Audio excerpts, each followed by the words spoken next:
Hello guys, welcome to SK Sir maths academy. पाठीमागच्या लेक्चरला आपण हार्मोनिक ॲनालिसिसची थिअरी पाहिलेली आहे. आपल्याला माहिती आहे दोन प्रकारचे इंटरवल आपण कन्सिडर केले, एक आहे अँग्युलर आणि दुसरा आहे आर्बिट्ररी. मग आता त्यानुसार मी तुम्हाला काही फॉर्म्युले सांगितले. आता आपण ॲक्च्युअल त्याच्यावर प्रॉब्लेम सॉल्व्ह करणार आहोत. सो पहिला क्वेश्चन बघूयात आपण बघणार आहोत. Using table determine the constant term, the coefficient आणि त्याच्यानंतर महत्त्वाचा वर्ड आहे first sine and cosine term in the Fourier expansion of Y also obtain amplitude. This is something new. हे राहू दे थोडंसं बाजूला. पण तुम्हाला काय विचारलं ते समजून घ्या. तुम्हाला ह्या टेबलवरनं कॉन्स्टंट टर्म कॅल्कुलेट करायची. इसका मतलब बच्चों क्या हुआ, ए नॉट को हम क्या बोलते हैं, कॉन्स्टंट टर्म. त्याच्यानंतर तर coefficient of first sine and cosine terms. आपल्याला माहिती आहे कोएफिशिएंट काय सांगितलेत. मी कोएफिशिएंट सांगितलेले आहेत AN आणि BN. यांना काय म्हणतो आपण, यांना म्हणतो कोएफिशिएंट्स, बरोबर. A0ला म्हणतो कॉन्स्टंट टर्म आणि ॲम्प्लिट्यूड ही सगळी वेगळी काहीतरी वेगळी गोष्ट आहे. आता आपल्याला काय करायचं आहे, ह्या तुमच्या टेबलवरनं शोधायच्यात ह्या सगळ्या टर्म्स. लक्षात ठेवा इथे कुठेही फंक्शन मेन्शन केलेलं नाही, त्याच्यामुळे तुम्हाला A0, AN, BN इंटिग्रेशनच्या मेथडने सॉल्व्ह करता येणार नाही. मग त्यासाठी काय करायचं ते आपण बघणार आहोत. तर आपल्याला लिहायचं याचं सोल्युशन. मग त्यासाठी पहिल्यांदा आपल्याला करायचं आहे ऑब्झर्वेशन. कुठल्या संदर्भात, तर इंटरवलच्या संदर्भात. दिलेल्या इनपुटच्या व्हॅल्यू ह्या तुम्हाला क्लिअरली दिसत आहेत, त्या डिग्रीमध्ये नाहीत. डिग्री दिसते का नाही. मग जर डिग्रीमध्ये नसतील तर आपल्याला माहिती आहे दोन प्रकारचे इंटरवल असतात. एक असतो अँग्युलर आणि दुसरा असतो आर्बिट्ररी. मग अँग्युलर म्हटलं की आपल्याला माहिती आहे अशा प्रकारचा इंटरवल असतो आणि आर्बिट्ररी म्हटलं की आपल्याला इंटरवल दिसतो तो असा 12. मग ह्या केसमध्ये तुम्ही काय सांगणार आहात की हा जो काही तुमचे इनपुट्स दिलेले आहेत ते जे आहे एक्सची व्हॅल्यू ही तुम्हाला डिग्रीमध्ये दिसत नाही, आणि डिग्रीमध्ये दिसत नाही याचा अर्थ अँग्युलर इंटरवल नाही, तो इंटरवल आहे आर्बिट्ररी. म्हणजे याची कंपॅरिझन आपण ह्या इंटरवल बरोबर करणार आहोत, बरोबर. सो आपण सांगू शकतो as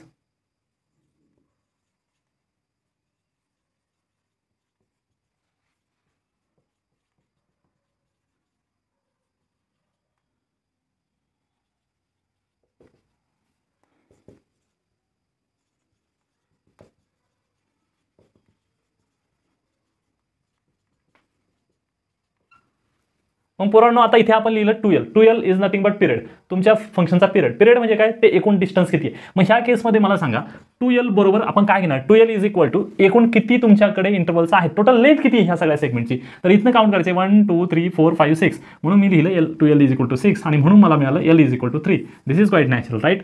so L is equal to 3 मिळाल्याच्या नंतर आता मला लिहायचा आहे तो मेन फॉर्म्युला. तुम्हाला माहिती आहे ज्याला आपण बेस फॉर्म्युला म्हणतो. तो फॉर्म्युला तुमच्या लक्षात असेलच, नसेल तरी मी लिहिणारच आहे. A0/2 plus summation n from 1 to infinity आणि मग ब्रॅकेटमध्ये लिहितो आपण AN कॉस. आणि मग आपल्यासाठी फार महत्त्वाची गोष्ट इथे बघा, समजून घ्या काय महत्त्वाची गोष्ट आहे. तर अँगल काय घ्यायचं आहे पोरांनो, तर आपण इथे अँगल घेणार आहोत n पाय x/L. हा फॉर्म्युला का वापरतो आपण, कारण आपल्या सगळ्यांना माहिती आहे इथे दिलेली काही इंटरवल जो आहे तो कुठल्या याच्यात कंपॅरिझन केला आहे आपण, तो आर्बिट्ररी इंटरवल म्हणून ट्रीट केला आहे. म्हणून इथे हे असं सगळं लिहावं लागेल. जर त्याच्याऐवजी जर तो अँग्युलर इंटरवल ट्रीट केला असता तर मग मात्र फक्त NX लिहायला लागला असता आपल्याला, कारण L ची व्हॅल्यू तिकडे पाय असते. सो पाय कॅन्सल होतो, NX राहतं. हा महत्त्वाचा डिफरन्स लक्षात घ्यायचा आहे. प्लस BN साइन, अर्थातच अँगल काय राहणार सेम n/x/L.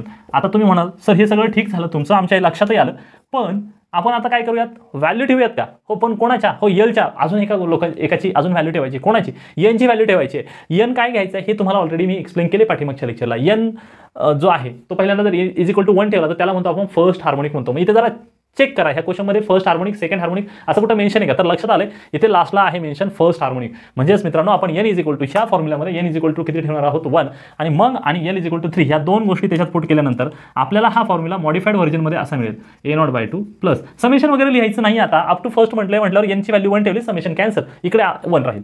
सो आपण इथे लिहिणार A1 कॉस आणि आता L ची व्हॅल्यू ठेवलेली आहे 3, n ची व्हॅल्यू 1, म्हणून माझ्याकडे अँगल मिळणार आहे πx/3. Clear, yes. Plus n च्या ऐवजी ठेवायचा आहे 1 म्हणजे B1 आणि साइन, आणि इथे सुद्धा n ची व्हॅल्यू 1 ठेवतोय, πx वर राहतोय आणि डिनॉमिनेटरला L ची व्हॅल्यू 3 ठेवतोय. तर अशा पद्धतीने मला हे एक तुमचं बेस जे काही तुमचा फॉर्म्युला आहे तो मला मिळालेला आहे. मग आता आपल्याला काय काम करायचं आहे, तर आपल्याला कॅल्क्युलेट करायचे आहेत ते म्हणजे A0, A1, B1. हे सगळं कॅल्क्युलेट करण्यासाठी तुम्हाला शिकवलेले फॉर्म्युले लक्षात असतीलच तुमच्याकडे असणारे फॉर्म्युले काय आहेत. A0 is equal to 2 into आपण लिहित असतो त्याच्यात मीन व्हॅल्यू, काय लिहित असतो आपण, मीन व्हॅल्यू कोणाची mean value? Mean value of y is equal to F of x, म्हणजे वायच लिहितो फक्त मी. त्याच्यानंतर दुसरा आहे AN, हा जनरलाइज फॉर्म्युला 2 इंटू आपण लिहित असतो मीन व्हॅल्यू ऑफ कोणाकोणाचं, तर AN मध्ये असतो तुमचं काय असतं, एक असतं फंक्शन एफ ऑफ एक्स आणि त्याला मल्टिप्लाय करतो कॉसने, म्हणून इथे लिहायचं आहे आपण y इंटू कॉस. आता ह्या ठिकाणी लिहावं लागेल जो अँगल इथं आहे तो अँगल आहे पाय एक्स बाय 3. त्याच्यानंतर पुढे आहे BN इज इक्वल टू 2. आता मी इथे असा जनरलाइज फॉर्म्युला लिहिणे एक्सपेक्टेड आहे कारण इथे n आहे. 2 into mean value of y into सांगा BN आहे म्हटल्यावर y ला कोण मल्टिप्लिकेशनमध्ये येतं? साईन. लक्षात घ्या, साईन n पाय एक्स बाय 3.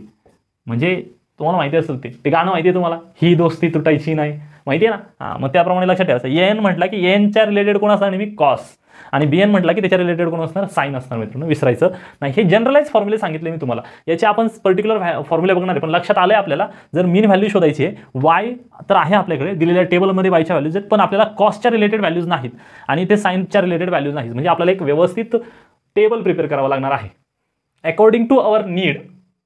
ह्या फॉर्म्युल्यामध्ये ज्या ज्या गोष्टी आहेत त्या इथं आपण कॅल्क्युलेट करणार आहोत. एक्स आहे, वाय नॉट आहे. ओके, एक्सचा विषय आता घ्यायचा नाही, एक्स फक्त इनपुट म्हणून घ्यायचं आहे. आता तुम्हाला काही गोष्टी सांगतो बघा. इथे कॉस आहे मित्रांनो, कॉस त्याच्यामध्ये आहे पाय एक्स बाय 3. पण तुम्हाला सांगितलंय आपण हे कसं कॅल्क्युलेट करणार आहोत. कॉस पायच्या ऐवजी लिहायचं आहे 180 इंटू, बरोबर रेडियनमध्ये घ्यायचं नाही आहे त्याला कारण इंटरवल आपला काही पायमध्ये नाही आहे. So 180 into upon 3. मी पहिलं कॅल्क्युलेशन करून दाखवतो तुम्हाला. कॉस आपण पहिल्यांदा ही इथे जी व्हॅल्यू लिहायची ती बघतोय. कॉस आपल्या कॅल्क्युलेटरमध्ये कॉस घ्यायचं आहे, कॉस ब्रॅकेटमध्ये 180 इंटू आणि एक्सची व्हॅल्यू ठेवायची आहे 0. बरोबर, पहिल्यांदा एक्सची व्हॅल्यू किती ठेवली? 0. मग आपल्याला कळतं हे सगळेच्या सगळं काय होणार आहे, इथे हे 0 होणार, divided by 3 also 0. So cos 0. आपल्याला माहिती आहे कॉस 0चा आन्सर किती येते? 1. म्हणून माझी व्हॅल्यू फर्स्ट व्हॅल्यू इथं 1 आलेली आहे. मग आता सिमिलरली जेव्हा साईन असेल की नाही तुमच्याकडे, समजा ठीक आहे कॉसच्या व्हॅल्यू अजून एक सांगतो मी तुम्हाला. तर इथे बघा आता ही फर्स्ट व्हॅल्यू कॅल्क्युलेट केली. आता सेकंड व्हॅल्यू, इथे सेकंड एक्सची व्हॅल्यू किती दिसते? एक्सची व्हॅल्यू 1. म्हणजे मी इथे काय ठेवणार? एक्सच्या ऐवजी 1 ठेवणार, बाय 3 आलं. मग आता एवढं आपल्याला कळतं की नाही? काय कळतं? 3 1 3, 3 6 18 म्हणजे 60 आलं. सो कॉस 60 जेव्हा आपण म्हणू तेव्हा आपल्याला माहिती आहे कॉस 60ची जी काही व्हॅल्यू आहे ती असते 1/2, म्हणजेच त्यालाच आपण म्हणतो 0.5. म्हणून सेकंड व्हॅल्यू जी आहे तुमची ती येणार आहे 0.5. सिमिलरली साईनसाठी जर विचार केला आपण, आता हे झालं तुमचं कॉसचं, पण जर आपण साईनसाठी कॅल्क्युलेशन करायचं ठरवलं तर इथे आहे साईन पाय एक्स बाय 3.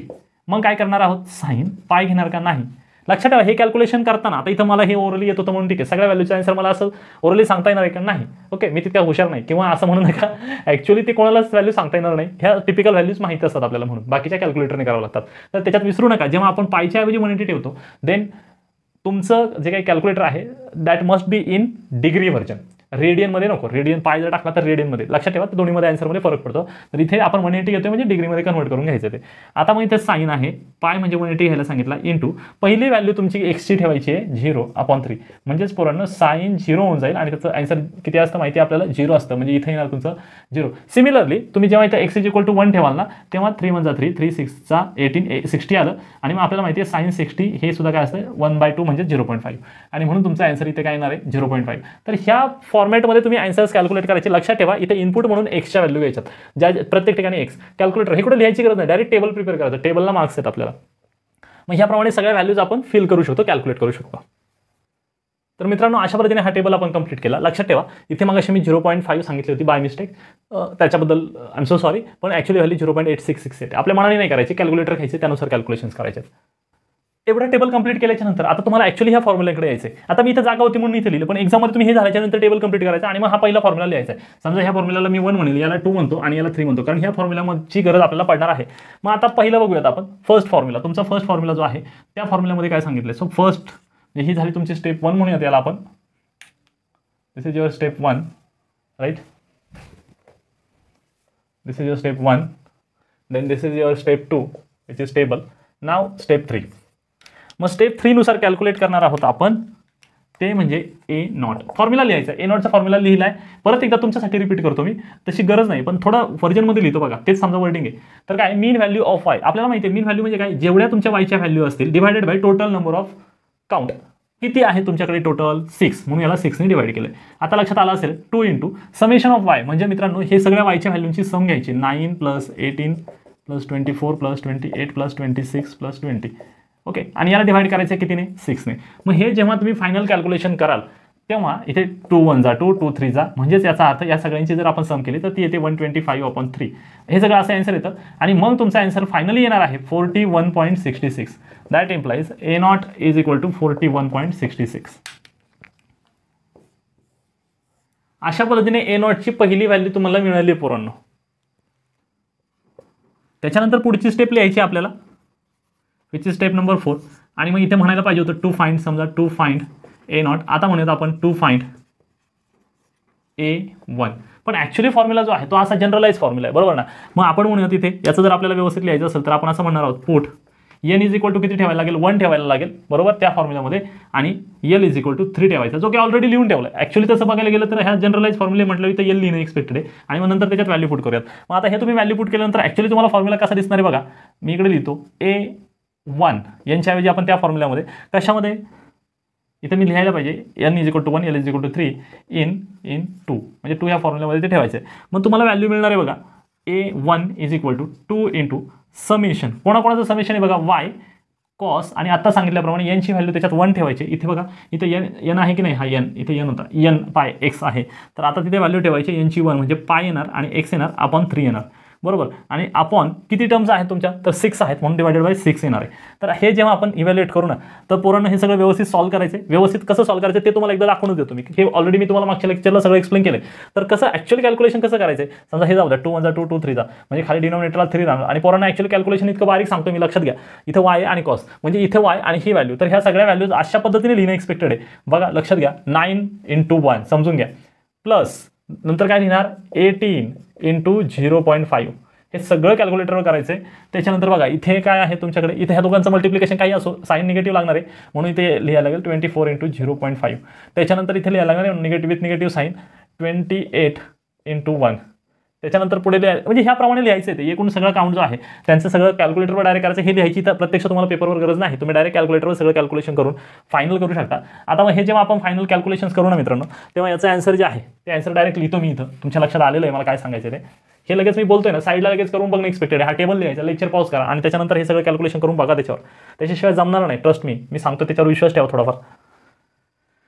मग इथे तुम्हाला कळालं 1/3 आले. सो 1/3 आणि हे तुमचं एवढं जे आता इथं दाखवलं ह्या सगळ्यांची मल्टिप्लिकेशन रिस्पेक्टिव्ह करून त्यांची ॲडिशन वगैरे, तर हे -25 वगैरे आन्सर येतं. आणि मग हे जेव्हा तुम्ही फायनली सॉल्व्ह करणार ना तेव्हा मायनस साईन तर राहणार आहे. मग 8.66 वगैरे आन्सर येऊन जाणार तुमचं. म्हणजेच तुमच्याकडे A1 ची व्हॅल्यू जी आहे ती आहे -8.66. अशा पद्धतीने तुम्हाला A1 ची व्हॅल्यू मिळालेली आहे.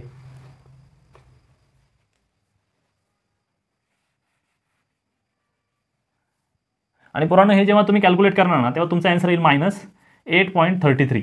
म्हणजे त्याचा अर्थ A1 ची व्हॅल्यू जी आहे -8.33 आलेली आहे.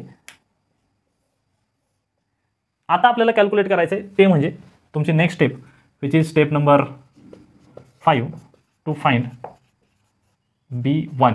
पण B1 साठीचा फॉर्म्युला आपल्याला सगळ्यांना माहिती आहे. सेम लॉजिक लावणार बघा आपण काय करणार, put n is equal to 1 ठेवायचं आहे आणि L इज इक्वल टू 3 ठेवायचं. कशामध्ये ठेवायचं आहे तर आपण तो ठेवणार आहोत, ह्या ज्या व्हॅल्यूज पुट करणार आहोत तुमच्या इक्वेशन नंबर 3 मध्ये. आणि मग त्याच्यासाठी फॉर्म्युला तयार होऊन जाईल तुमचा B1 इज इक्वल टू काय फॉर्म्युला तयार होणार आहे 2 इंटू, आता मीन म्हणजे सम घ्यायचे त्या सगळ्यांची divided by total number of count. मग आता तुमच्याकडे काय आहे, y आहे, साईन आहे, साईनमध्ये n ची व्हॅल्यू 1 ठेवली म्हणजे पाय x आणि L ची व्हॅल्यू डिनॉमिनेटरला 3 ठेवली. जसं हे केलं तसंच, फार नाही का डोक्याला ताप करून घेऊ, हे सगळं दिसतंय त्याप्रमाणे करायचे, लोड नाही घ्यायचा. इकडे तसं आपण एक व्हर्जन लिहिलंय की नाही, बस ना, मग संपला ना विषय. हेच करायचे तर आपल्याला हेच अँगल घ्यायचे तिकडे. सो मग आता हे कॅल्क्युलेशन करायचे. आता इथे कसं कॅल्क्युलेशन करणार, इथले y ची व्हॅल्यू 9 याला मल्टिप्लाय करायचे 0 ने, म्हणजे याचा answer plus plus calculator type करायचं 18 into this value plus 24 into this value plus 28 into 0 plus 26 into this value plus आणि 20 इंटू दिस व्हॅल्यू प्लस आणि फायनल आन्सर. अशा पद्धतीने वर इथे सगळी सम मिळेल तुम्हाला आणि त्याला तुम्ही कशाने डिवाइड करणार आहात, टोटल नंबर ऑफ ऑब्झर्वेशन्स किती आहेत, 6 आहेत, मग त्याला 6 ने डिवाइड करायचं आहे. आणि मग हे जेव्हा तुम्ही कॅल्क्युलेशन करणार ना, इथं तर बेसिक गोष्ट आहे, आपल्याला कळतं 2 1 जा 2 आणि 2 3 जा 6, म्हणजे माझ्याकडे आन्सर आलेला आहे 1/3 -3.334 असं येतं.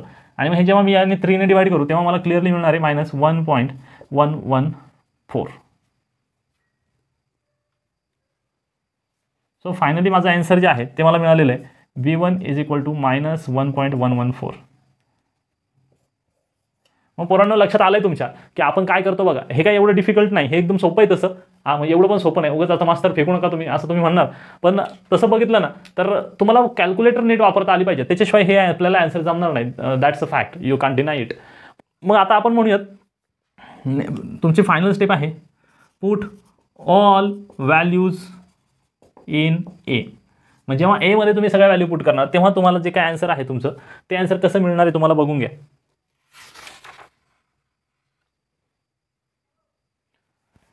y is equal to A नॉटची व्हॅल्यू काय ती बघूयात. ए नॉटची व्हॅल्यू आहे 41.66 अपॉन 2 येणार आहे माझ्याकडं, प्लस आपण याच्याबद्दल चर्चा करतोय, प्लस A1ची व्हॅल्यू जी आहे ती कॅल्क्युलेट केलेली बघून घेऊया, ती आहे -8.33. त्याच्यानंतर आहे कॉस पाय एक्स, याच्याबद्दल काही शोध लावायचं नाही, जसंच्या तसं लिहायचं आहे, कॉस पाय x/3. आणि प्लस पुढे आहे B1ची व्हॅल्यू आपण कॅल्क्युलेट केली -1.114 इंटू साइन पाय x/3. तर पोरांनो हे अशा पद्धतीने तुमचं आन्सर येतं बघा. हे थोडंसं तुम्हाला काय करता येईल तेवढं कॅल्क्युलेशन करा, नाही केलं तरी फरक पडत नाही, फक्त इथे प्लस मायनसच्या ऐवजी मायनस लिहा, इथे प्लस मायनसच्या ऐवजी मायनस लिहा. हे तुमचं आन्सर येणार आहे. कुठपर्यंत आलं हे तुमचं आन्सर? हे आहे तुमचं एक्सपान्शन आहे, फोरियर एक्सपान्शन आहे, बरोबर. इथपर्यंत तुम्ही फोरियर एक्सपान्शन लिहिलं, y इज इक्वल टू ह्या भाषेमध्ये. तुम्ही म्हणाल सर y का लिहिलं? अरे y म्हणजे f(x) ना, काळजी करू नका, तुम्हाला जर नसेल शपथ तरी ते f(x) लिहा, डोंट वरी, काय त्याचा मिनिंग सेमच राहतो. तर अशा पद्धतीने आपण हे सगळं कॅल्क्युलेशन करणं एक्सपेक्टेड आहे. अजून एक क्वेश्चन रिमेन इंटॅक्ट राहिला बघा, ॲम्प्लिट्यूड म्हणजे काय. तर ॲम्प्लिट्यूड शोधायची असेल ना तर इथे मी ॲम्प्लिट्यूडचं कॅल्क्युलेशन करून दाखवतो. ॲम्प्लिट्यूड याच्यासाठी फॉर्म्युला आहे पोरांनो डायरेक्ट. तुमच्याकडे कोणाचे फर्स्ट हार्मोनिकचे ॲम्प्लिट्यूड विचारलेत तर लक्षात घ्या, फर्स्ट तर पोरांनो हार्मोनिक म्हणजे काय, तर आपल्याला फर्स्ट हार्मोनिकचे ॲम्प्लिट्यूड विचारलेत. मग फर्स्ट हार्मोनिकच्या रिलेटेड कुठल्या कुठल्या गोष्टी आपण शोधलेल्या आहेत. ए नॉट तर कॉन्स्टंट असतो, त्याचा काही विषय नाही. मग आपण A1 आणि B1 शोधलेलं आहे. मग याचा ॲम्प्लिट्यूड शोधायचं म्हणजे काय, A1² plus B1². This is equal to, मग तुम्हाला ह्या A1ची व्हॅल्यू जी आहे ती ठेवायची आहे बघा -8.33 आणि त्याचा स्क्वेअर करायचा आहे, प्लस -1.114 त्याचा स्क्वेअर करायचा आहे. कॅल्क्युलेटरवर सिंगल क्लिकवर सगळं आन्सर मिळून जाणार आहे तुम्हाला. जेव्हा तुम्ही स्वतः कॅल्क्युलेट कराल तेव्हा तुमचं आन्सर जे आहे ते फायनली आन्सर येणार आहे.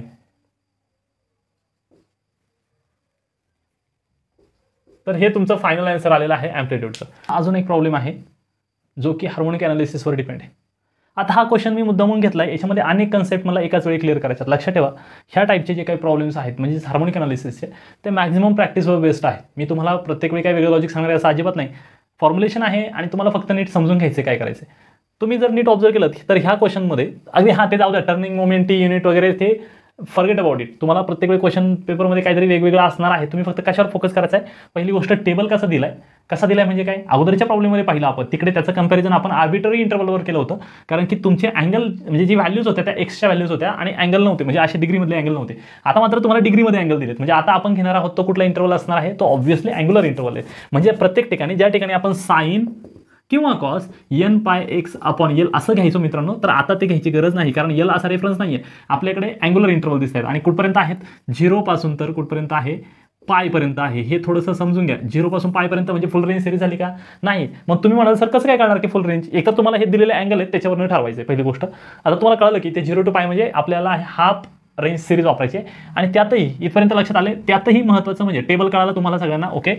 मग काय करायचं आहे, आपल्याला असा इंटरवल घ्यायचा आहे, बरोबर. म्हणजे हे चालणार नाही. मग याच्यासाठी काय घेणार आपण, साइन nx घेतो. एक्स म्हणजे इनपुट असतं. आता ह्या ठिकाणी एक्सच्या ऐवजी n काय वापरलंय, थिटा वापरलंय, म्हणजे आपण इथून पुढे साइन n थिटा असं म्हणणार, सिंपल. ठीक आहे, एक्स कळालंय तुम्हाला. इथे जे इनपुट असतं त्याला ते नाव असतं फक्त, तिथे एक म्हणजे काय त्याला म्हणत व्हेरिएबल वापरलेला असतो. तर आता इथे साइन n थिटा असं वापरायचं आहे आपल्याला. हा विषय क्लिअर झालाय. मग काय फाइंड आउट करायचं ते बघूयात. Find the first 4 terms in a series of science. इथे कुठेही मेन्शन नाही की तुम्ही काय करा, हार्मोनिक वगैरे शोधा, म्हणजे लॉजिक लावायला लागेल. मग आणि काय सांगितलंय, first 4 terms in a series of science.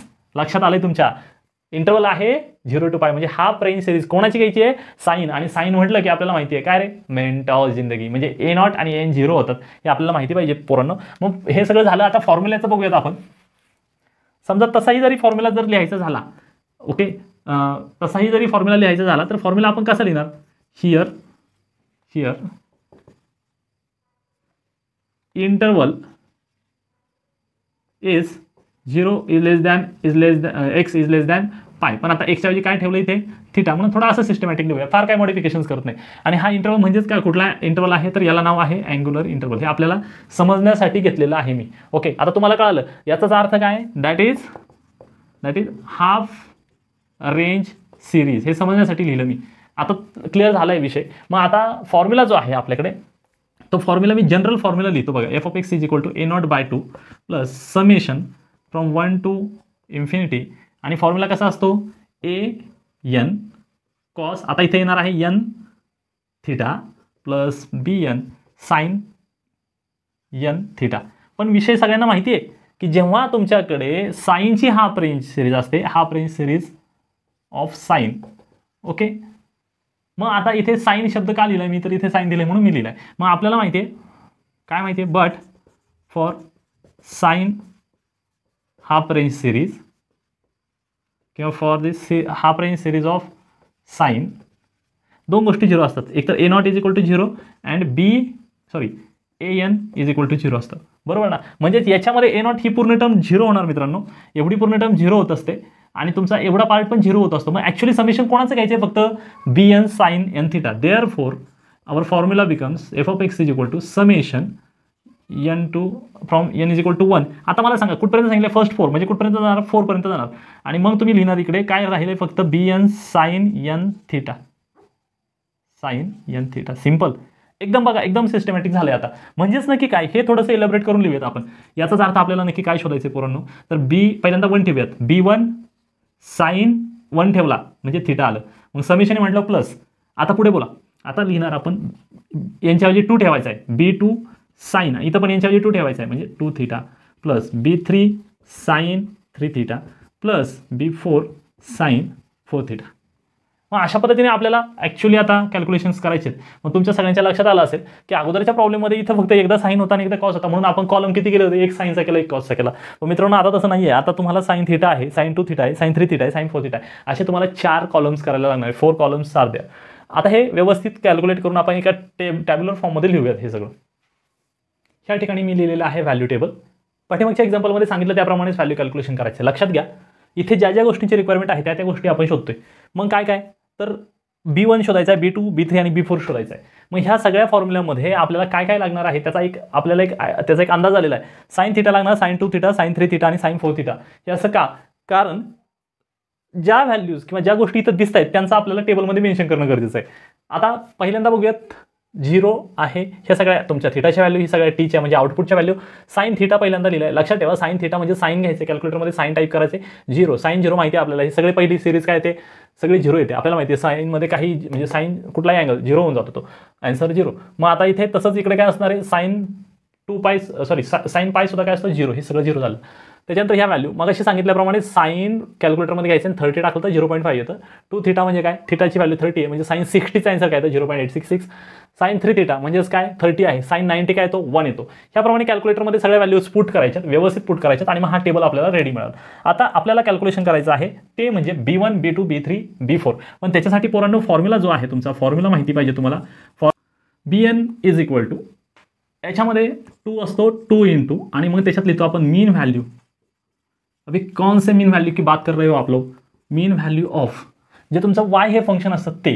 मग आता मीन व्हॅल्यू ऑफ y हे आपण लिहितो, पण त्याला अजून मल्टिप्लाय कशाने करतो, इथं bn आहे त्याचा पार्टनर आपल्याला माहिती आहे साइन असतो नेहमी, साइन, बरोबर ना. आता नेहमी साइन nx लिहितो आपण, बरोबर ना, साइन nx असा फॉर्म्युला असतो आपल्याकडे जेव्हा x हा इनपुट असतो तेव्हा. पण आता हा थोडासा मॉडिफाय करणं गरजेचं आहे. इथे bn तर लिहायचं आहे, पण इथे अकॉर्डिंगली आपण व्हॅल्यू पुट करूयात. इथं लिहूयात आपण मीन व्हॅल्यू ऑफ y आहे का, नाही, वायच्या ऐवजी काय आहे लेटर t इंटू आणि साइन आहे n पण आहे, पण एक्सच्या ऐवजी काय इथे थिटा, म्हणून हे असं येणार आहे तुमचं mean value of t sine theta. हेच थोडं इलॅबरेट करून लिहिलं तर हे समजण्यासाठी लिहितो. तुम्ही हे एक्झाममध्ये आता हा थर्ड फॉर्म्युला डायरेक्ट लिहायचा आहे, डोंट वरी, काय टेन्शन नाही घ्यायचं, डायरेक्ट लिहायचं आहे. समेशन कोणाचं, तर आपल्याला माहिती आहे डिनॉमिनेटरला हे बघा इथे एकूण 1 2 3 4 5 6 7. आता मी रूल सांगतो, जेव्हा तुमच्याकडे असा अँगल दिलेले असेल ना डिग्रीमध्ये, तेव्हा काउंट जरी तुमचा 7 असला तरी 1 ने कमी पकडायचा आहे. एवढं लक्षात ठेवा, 180 आहे तर 1 ने कमी पकडायचा, 6 पकडायचं आहे. आणि जर समजा 2 पाय असतं 360 पर्यंत असलं तरी तुम्ही इथं 330 पर्यंतच लिहायचं. एवढं लक्षात ठेवा, काउंट 7 आहे तरी इथं डिनॉमिनेटरला 6 घ्यायचं आहे, असा रूल आहे. आता समेशन तुम्ही लिहिणार इथे t into sine n theta. So हा तुमचा फॉर्म्युला आहे. तिथे 1 म्हटले, मग याला 2 म्हणूयात आपण. मग आता 1 बाय 1 सगळ्या व्हॅल्यूज त्याच्यात पुट करायला लागतील. आपली रिक्वायरमेंट आहे B1, तेव्हा आपल्याला ह्या फॉर्म्युल्यामध्ये n च्या ऐवजी 1 ठेवायचं, नंतर B2 शोधायचं आहे, मग त्यावेळी n च्या ऐवजी 2 ठेवायचं आणि ह्या पद्धतीने कॅल्क्युलेशन करायचं. मग आता बघा इथे काय होणार आहे, 1 put n is equal to 1.